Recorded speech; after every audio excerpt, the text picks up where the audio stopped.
And hello, we're live. Thanks for stopping by. Welcome to the channel, KCR-Mark here. So something a little bit different today. I thought I'd try this out. I'm doing the entire video as a live stream. You join me on the day after the 1.63 update. I've gone through all the new cars. As usual, a little bit disappointing. There is one car that stands out which really surprised me. I will be doing a video on that shortly. But as always, the engine swaps are much more interesting to me than the actual cars, and there's some really good ones, but the one we're going to focus on today is the one that stood out to me, and this is the Toyota GT86, and this gets the engine out of one of my very favourite road cars in the game, the awesome Alfa Romeo Giulia. So today we're going to be doing this completely live. I'm going to do the car from start to finish. I'll follow it through in real time so you can see exactly how to build this car. So the car I've already built. I've already done the tune on it. I've done a lot of testing and got it how I like it. As you can see, the car's all built here. But for this video, we're going to start completely from scratch. I'm going to buy a brand new car and walk you through every single part of this build. So first of all, we want to go to brand central. Obviously, we're going to go to Japan and Toyota, the very first manufacturer you come to. Now there's tons of GT86s in this game, but the one we want is the very first one that you're going to come to. It's the 86 GT 2015. Not a particularly expensive car, 29,052 credits. So let's purchase that bad boy and we'll get on to the modifications. Okay, so we are going to perform an engine swap for this car, so you do need to be level 50 or above to follow this tune. Obviously, now the first thing to do is to go into tuning parts and just check to see if you've got the engine already. This is something I forget all the time, is a part of the game, and I've wasted millions of credits this way. But anyway, GT Autos, we want to go to the engine swap. As I say, there's two available. The Civic engine is not particularly brilliant for this car, to be honest, but the one we're interested in is a brand new one for the new update 1.63, and that is the Alfa Giulia engine. Fantastic engine, 2.8 V6 turbocharged engine. Not really expensive engine swap either, just 210,000 credits. So we're going to install that.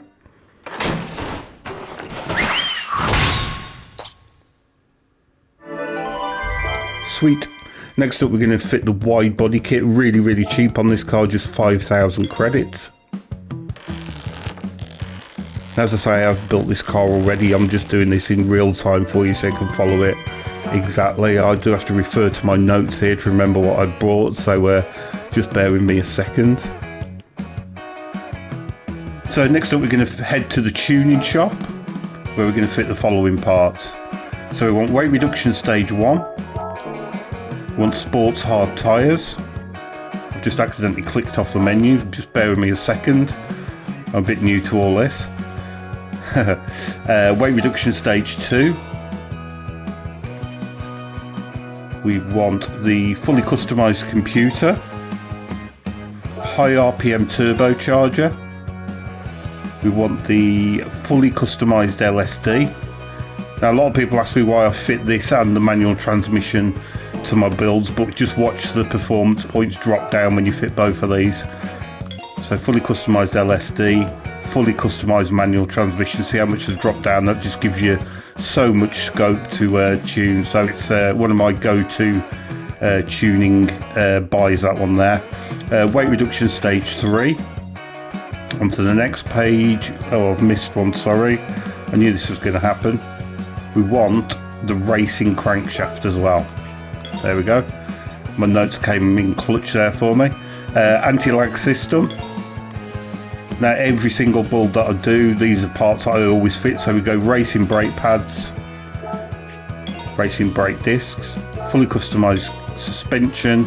Racing clutch and flywheel is really good when you're using the manual transmission. It just gives the gearbox a bit more bite, and it just feels a bit more responsive.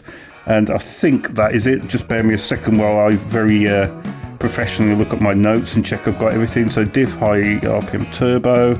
Yeah, that's all of it. Right, okay. See, pretty simple, not much to buy. After we've done that, we're going to head back to GT Auto. So we want to go to car customization. First up, we're going to sort the wheels out. Obviously just pick whichever style and size, whichever style you prefer, should I say. We're going to go for 19-inch wheels, wide width, wide offset. Next up to the custom parts, where we want the Type B front splitter. This is just purely cosmetic, whichever you prefer the look of. I'm going to go for Type B side skirt. Now make sure you don't fit the Type B rear splitter, because look how much it bumps the PP up. So we want the Type A splitter on this one. And then rear wing is again just a cosmetic choice really. You can fit the custom wing if you prefer. I like the look of Type B personally, so we're going to go for that. Not much else. Roll cage, but that doesn't affect the performance points at all. Okay, so let's head into the tune. And as I said before, this is a tune I've already set up. I've done a lot of testing to get this right, so I'll just go through it briefly and you can follow along as we do it, which is the idea of the video.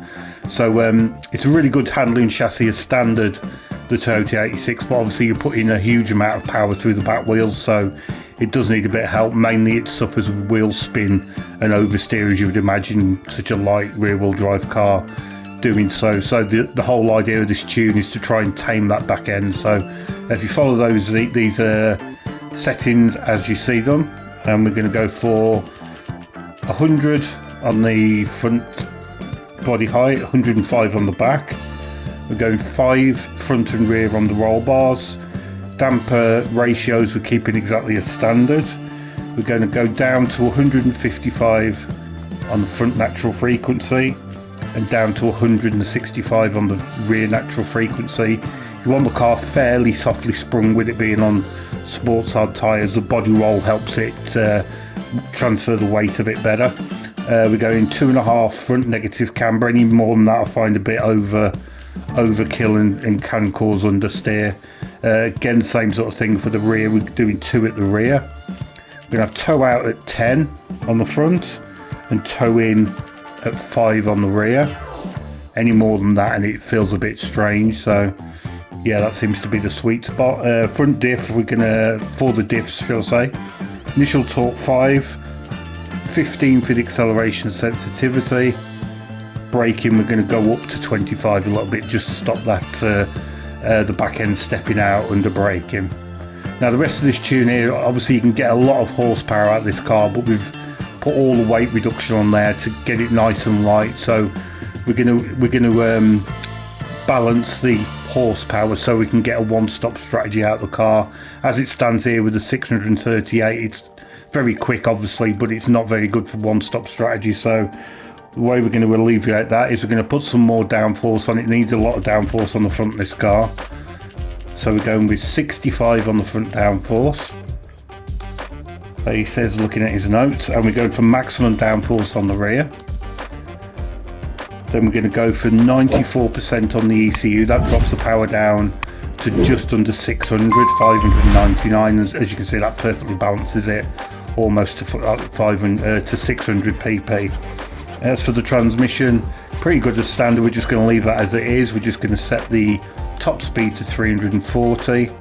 Anti-lag system we want on weak for flames. They look really cool on this car, and I'm a bit of a sucker for a flaming car, it has to be said. And that's all we need to do. Everything else is set up as we had it. So that's the settings that you need. The car all built up, we can head to track and test this bad boy out. It's pretty damn awesome. I think you're going to enjoy this one. So we're going to go to World Circuits, Asia Pacific, and we want the Tokyo Expressway for the World Touring Car 600, the absolute classic money grind event. I really like this as well. So I'm not going to run through the entire race. I'll just go through a few salient facts at the start just to let you know how to drive this car. Now the first thing to do is go on to traction control 2. Build usual for my builds, I don't very often use traction control, but obviously with it being such a light rear wheel drive car with such a load of torque, it can wheel spin and oversteer a little bit. So that traction control 2 really settles it down and it really helps with the rotation. It feels absolutely great on traction control too. It doesn't interfere too much, and yeah, it's just really nice to drive. You can get a little bit of action out the corners with it, and yeah, it's just a huge amount of fun. So as you can see, a hugely fast car down the straight with that 600 brake horsepower. You would imagine it would be very torquey engine. So third and fourth gear are the preferred gears for this. Obviously, as always, just be really careful these first couple of laps. The track's really damp, tyres are cold, so grip is a bit of a minimum at the start, but after you get past the first 2 or 3 laps, this thing absolutely flies. It's a huge amount of fun to drive. I think you're really going to enjoy this. It's really good handling, chassis standard, and yeah, the engine is just an absolute peach. As you can see, no problem at all with the fuel economy. You don't have to go onto any fuel maps, you don't need to do any short shifting. It does the one-stop strategy, no problem at all. As you can see, I'm the hardest setting of AI here, and we're just breezing through the field. It's such a nice, easy car to drive. He says as he goes sideways. That was always going to happen, wasn't it? Commentator's curse. But you get the general idea. It's a little bit tricky these first couple of laps. You just got to be careful on that power application. But as soon as the track starts drying out, this thing absolutely rips. So we're going back live at the start of lap 8. As you can see, the track's completely dry now. We've done our one pit stop and we're chasing down Gallo, who has to pit again anyway, so there's no real concerns there. But I just wanted to show you how good this car is once the track is nice and dry. Absolutely flies. Now I said that, I'm bound to cock it up, but let's see what we can do. It just absolutely monsters this middle section. It just handles so nice.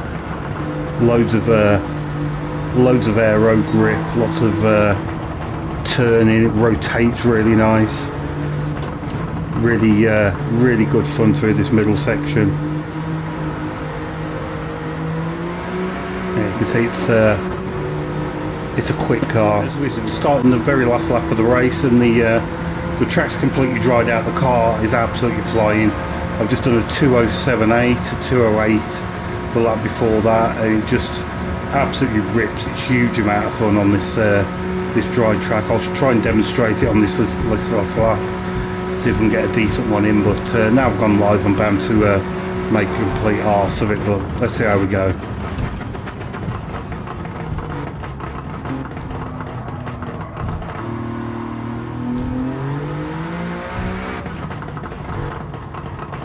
Point it into the corner and just balance that throttle on the exit. It's just a huge amount of fun. I really love this car around this track. It's absolutely brilliant.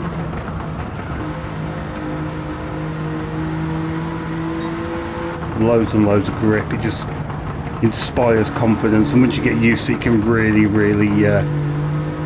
chuck it into the corners, and like I say, just balance that throttle on the way out. It's just so well balanced, and huge amount of fun. I think you're gonna like this one.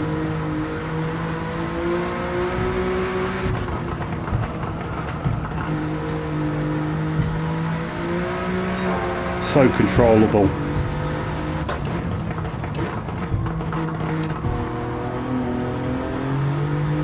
Again, just balancing the car on that throttle just to rotate it. Just feels awesome.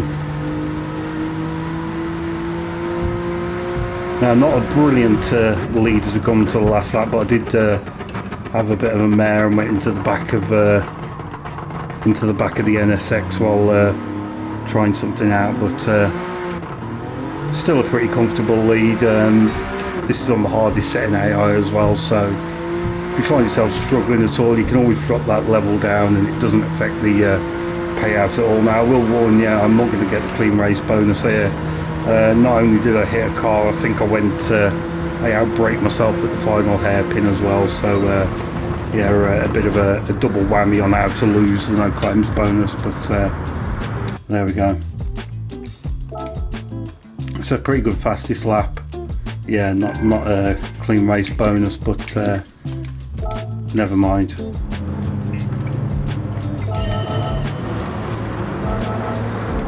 So massive thanks for stopping by. Hope you enjoyed this one. Like I say, I've tried something a little bit different. Just wanted to see how it went. Let me know in the comments. Your feedback is really appreciated with this one. I'm not really sure if this is going to work. It might just be a one-off, but let me know your thoughts. What were the positive and negatives of doing it this way? For me, it's a lot easier to edit, which is the main reason I did it. A lot of time goes into the editing of these videos, so I thought I'll just try like this. Not being lazy, I just wanted to try something different. If it doesn't work, I'll just go back to the normal edited videos if that's what you prefer. But like I say, appreciate your feedback on that one. I see how it goes. So thanks for stopping by. Really hope you give this one a try. It's absolutely fantastic. I really enjoyed this one, and I'll see you again shortly for another Gran Turismo 7 video. Cheers, bye.